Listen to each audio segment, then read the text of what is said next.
Assalamualaikum warahmatullahi wabarakatuh.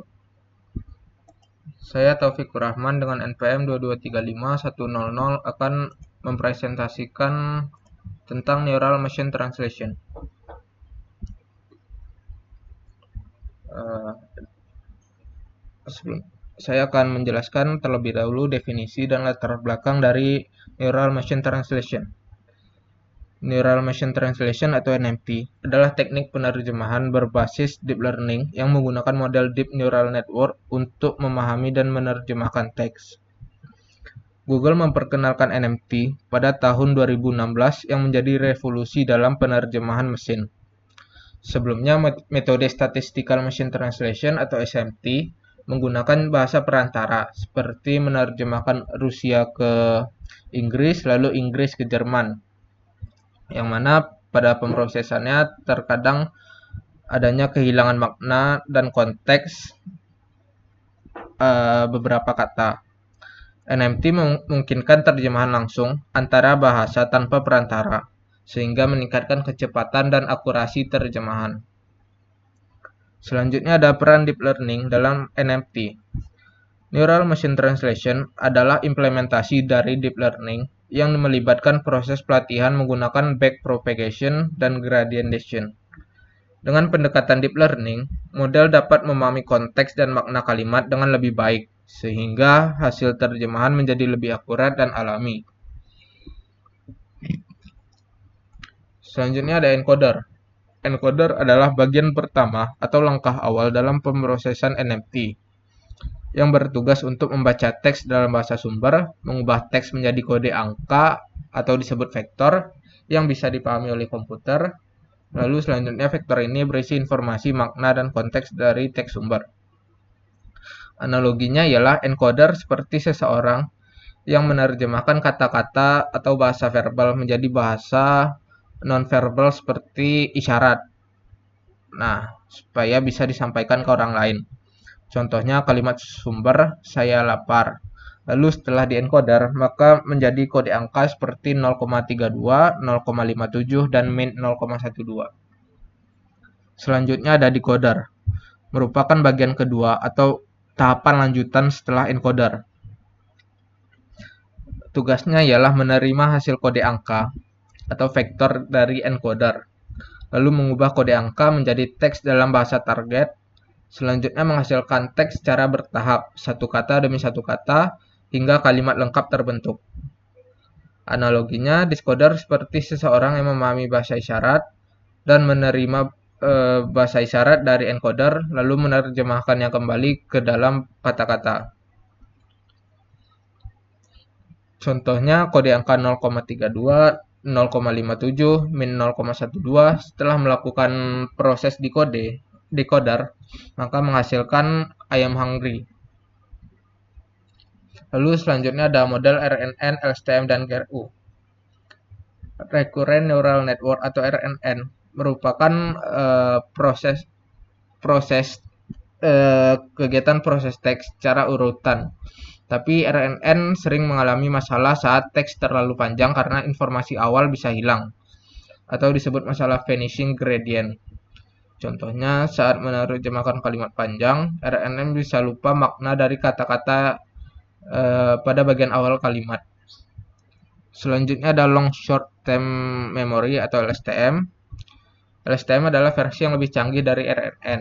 LSTM memiliki memori jangka panjang sehingga bisa menyimpan informasi lebih lama dan cocok untuk kalimat yang lebih panjang. Contohnya, LSTM bisa menerjemahkan kalimat panjang seperti saya sangat lapar sejak pagi tadi karena belum makan. Selanjutnya ada Get Recurrent Unit atau GRU. GRU adalah versi yang lebih simpel dari LSTM. GRU bekerja lebih cepat dan memerlukan lebih sedikit sumber daya dibandingkan LSTM. Namun, GRU bisa jadi kurang akurat dalam kalimat yang sangat panjang dibandingkan LSTM. GRU sangat cocok untuk penggunaan aplikasi real time yang lebih ringan dan cepat. Selanjutnya ada attention mechanism. Attention mechanism adalah cara yang digunakan oleh model terjemahan untuk memilih bagian kalimat yang penting saat menerjemahkan teks. Dua macam attention mechanism ialah Bahdanau attention dan Luong attention. Pada Bahdanau attention, metode ini fokus adaptif pada langkah decoding, sehingga dia menerima inputan dan memilih kata yang penting pada kalimat yang diterima. Contohnya, saya makan apel merah. Model mungkin awalnya fokus pada saya, lalu pindah ke apel saat menerjemahkan kata berikutnya. Selanjutnya ada Luong attention, fokusnya langsung pada konteks input. Nah, jadi jika model tahu bahwa apple itu apple, maka model akan langsung menerjemahkan tanpa perlu banyak penyesuaian. Lalu ada model transformernya.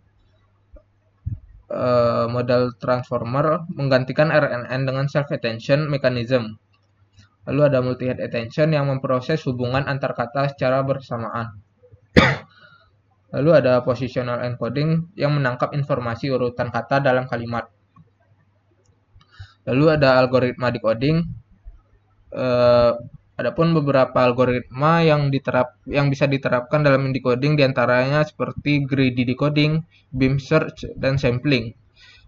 Greedy decoding ialah memilih kata dengan probabilitas tertinggi, sedangkan pada beam search menyimpan beberapa kandidat terbaik untuk akurasi tertinggi.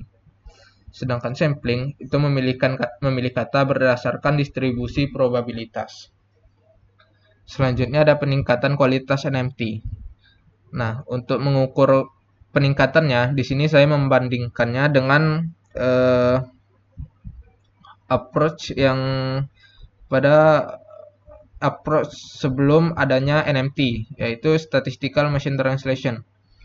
Nah, jika dibandingkan dengan Statistical Machine Translation, maka didapati bahwa NMT ini 50% lebih sedikit kesalahan urutan kata, 17% lebih sedikit kesalahan leksikal, 19% lebih sedikit kesalahan tata bahasa, dan adanya harmonisasi gender dan kasus secara otomatis.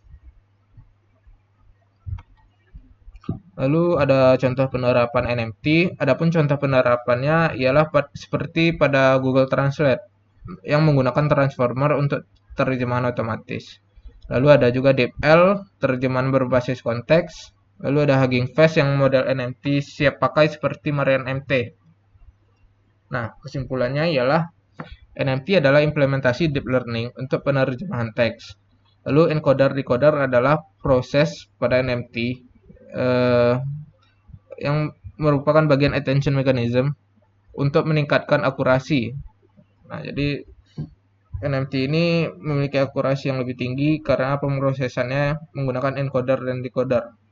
Selanjutnya ada transformer yang memungkinkan terjemahan yang lebih cepat dan akurat. Sekian penjelasan saya. Apabila ada kesalahan mohon dimaafkan. Wabillahi taufik wal hidayah. Wassalamualaikum warahmatullahi wabarakatuh.